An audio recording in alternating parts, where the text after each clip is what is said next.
Saya nak cakap sikit tadi Dr. Bobby kata Ya. tentang bahagian macam mana rakyat ni kadang-kadang terlalu banyak ikut pada komunikasi tadi kan dari segi itu. Kalau kita ikut pada Habermas katakan bahawa public sphere tadi, ya, sfera tadi, rational di mana ramai juga rakyat sekarang ni lebih kepada emosi. Itu daripada jadi mereka tidak melihat fakta. Cuma kita risau di situ akan berlaku kekeliruan di mana apabila kita melihat apa-apa yang dipaparkan dengan emosi mereka akan bertindak. Betul. Mana memilih berdasarkan emosi. Bukan berdasarkan fakta yang sebenarnya lah apa yang berlaku itu yang kita risau. Sebab mungkin juga berlaku fear mongering dan sebagainya. Kan? Itu yang berlaku lah. Ya, dan satu lagi kalau kita lihat dari segi saya tengok beberapa data lagi lah, saya suka melihat pada data.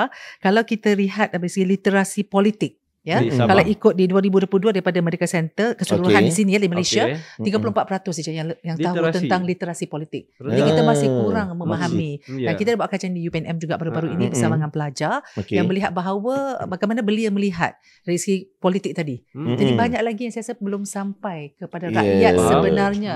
Pemahaman politik betul untuk mengundi macam mana, proses-proses tu tidak diajar. Kalau katakan kita ada jugalah satu kursus khas kepada semua, ya, tak semestinya daripada belia kan. Sebelum tu kita dah daripada tingkatan 4, tingkatan 5 didedahkan tentang bagaimana kita memilih yang terbaik. Maksud begitulah. Kita tidak ada asas itu. Itu adalah masalah-masalah yang timbul. Saya rasa sebab tu akan berlaku di mana mereka tak tahu nak memilih.